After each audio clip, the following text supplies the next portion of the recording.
इतना निष्ठुर और इतना निर्दयी व्यक्ति जो है वो हमने अभी तक, स्थिति ये है कि नीतीश कुमार खुद का चुनाव नहीं जीतेंगे। नीतीश कुमार जी ने जानबूझकर ऐसा दबाव बनाया कि जिससे कि उपेंद्र कुशवाहा जी को, उनकी पार्टी को कोई सीट ना मिल सके।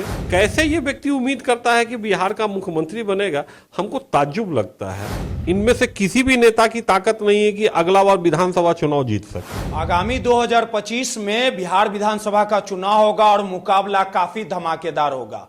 नीतीश कुमार ने सीधे तौर पे ऐलान कर दिया है कि 2025 में तेजस्वी के नेतृत्व में चुनाव लड़ा जाएगा, लेकिन राहें इतनी आसान नहीं है क्योंकि विगत कई महीनों से महागठबंधन की सरकार चल रही है और ऐसे में जो महागठबंधन के जो पार्ट हैं, जीतन राम मांझी ने कुछ दिनों पहले जिस प्रकार से बयान दिया और कहा कि हमारा बेटा मुख्यमंत्री का उम्मीदवार है, पीएचडी किए हुए, और तेजस्वी यादव को पढ़ा सकता है।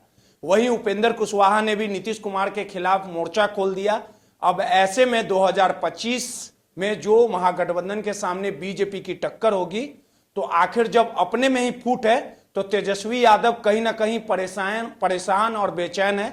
हमारे साथ बात करने के लिए बीजेपी के जो नेता हैं मुकेश नंदन जी, उनसे बात करेंगे और समझेंगे कि 2025 को लेके किस प्रकार से रणनीति बन रही है और महागठबंधन में जो खींचतान चल रहा है वो आने वाले समय में कितना फायदा बीजेपी को मिलेगा।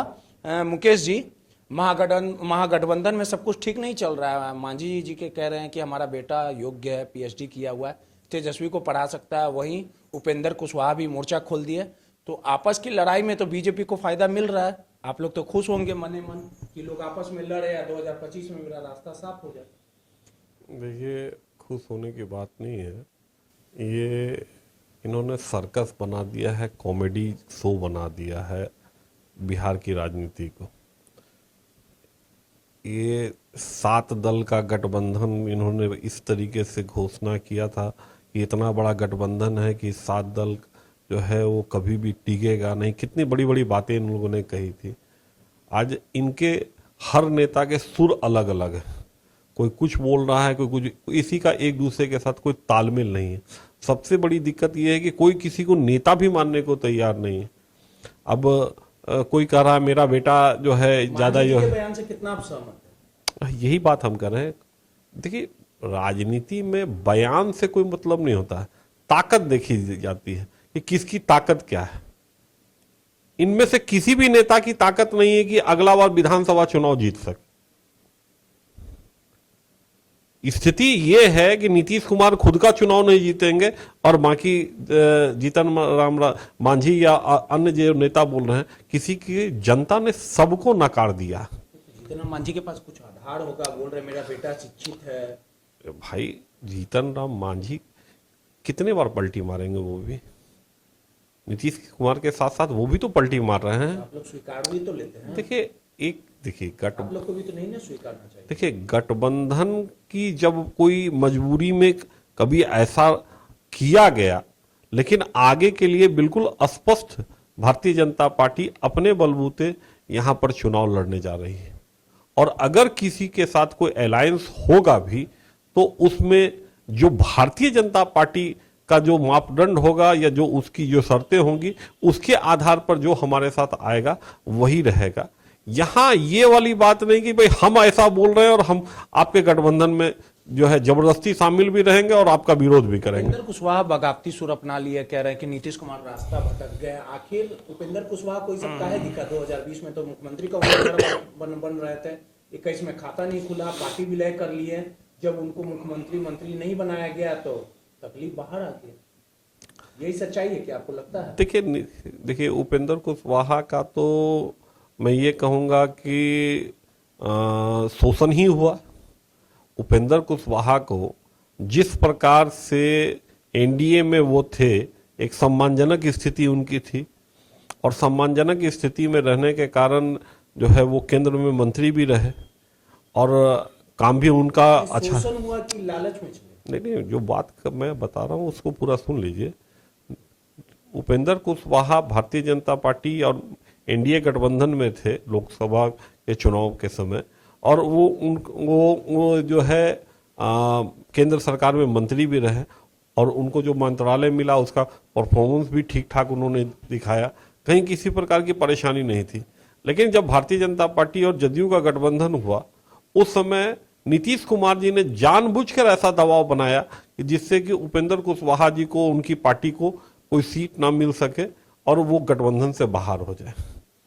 और फिर जब उपेंद्र कुशवाहा जी को गठबंधन से बाहर किया और फिर उपेंद्र कुशवाहा जी को मान मनोबल करके अपनी पार्टी में ले आए कि नहीं, हम अपनी पार्टी में आपको सम्मान देंगे। और आप देखे होंगे कि जब से जदयू वो ज्वाइन किए, तब से लेके आज तक उपेंद्र कुशवाहा जो है कुछ कर ही नहीं पाए जदयू में। तो निश्चित तौर पर उपेंद्र कुशवाहा जी को जो है, और जो अभी मेरे पास जानकारी मिली है उसके आधार पर उन्होंने जदयू से इस्तीफा दे दिया है और शायद संभवतः नहीं, जदयू के सदस्यता से इस्तीफा जो है इन्होंने, उपेंद्र कुशवाहा जी ने दे दिया है और शायद अपनी नई पार्टी बनाने की घोषणा। देखिए, अब इसका निर्णय तो हमारा केंद्रीय नेतृत्व करेगा, लेकिन उपेंद्र कुशवाहा जी के ऊपर अभी तक किसी भी प्रकार का कोई भ्रष्टाचार का आरोप नहीं है, ये हम लोग कह सकते हैं। स्वागत है।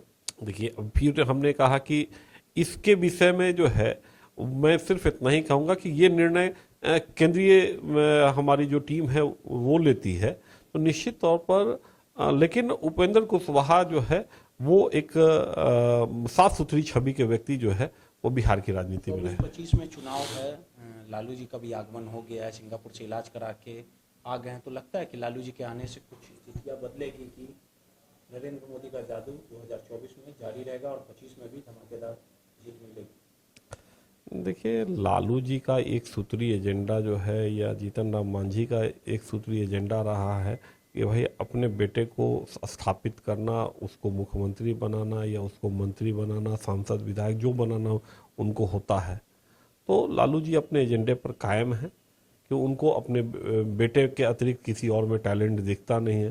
हालांकि उनका बेटा कितना भी नकारा हो, पहले भी उप मुख्यमंत्री के तौर पर कार्यकाल में उनका बहुत अच्छा परफॉर्मेंस नहीं रहा, अभी वर्तमान में भी वो बिहार के उप मुख्यमंत्री हैं, उनका क्या योगदान है। बिहार में रोज घटनाएं घट रही हैं, रोज हत्याएं हो रही है, जो है लूट मार मचा हुआ है, लगातार छात्रों के ऊपर जो है, कर्मचारियों के ऊपर पुलिस का अत्याचार हो रहा है, कोई कहीं मर रहा है, कहीं कोई एक भी घटना के ऊपर जो है वो तेजस्वी यादव की कहीं कोई प्रतिक्रिया ही नहीं है। इतना निष्ठुर और इतना निर्दयी व्यक्ति जो है वो हमने अभी तक कभी भी बिहार की राजनीति में उप मुख्यमंत्री जैसे महत्वपूर्ण पद पर नहीं देखा। एकदम बिल्कुल निष्ठुर व्यक्ति है, किसी भी जो विषय है इस पर इस व्यक्ति की कोई प्रतिक्रिया ही नहीं है। कैसे ये व्यक्ति उम्मीद करता है कि बिहार का मुख्यमंत्री बनेगा, हमको ताज्जुब लगता है। इसलिए मैं इतना ही कहना चाहूँगा कि बिहार की जनता ने इनको नकार दिया था, नकार देंगे। ये अगला जो 25 का भी इंतजार शायद ना करना पड़े, जो वर्तमान स्थिति परिस्थिति दिख रहा है। हम 24 की ही चर्चा करें तो ज़्यादा बेहतर है। 25 ये गठबंधन चल पाएगा, मुझे ऐसा लगता नहीं। सीधे तौर पे मुकेश नंदन जी थे जो 2024 और 25 में जो चुनाव होगा, मुंह तोड़ जवाब बीजेपी महागठबंधन को देने का काम करेगी। रोहित, नटराज।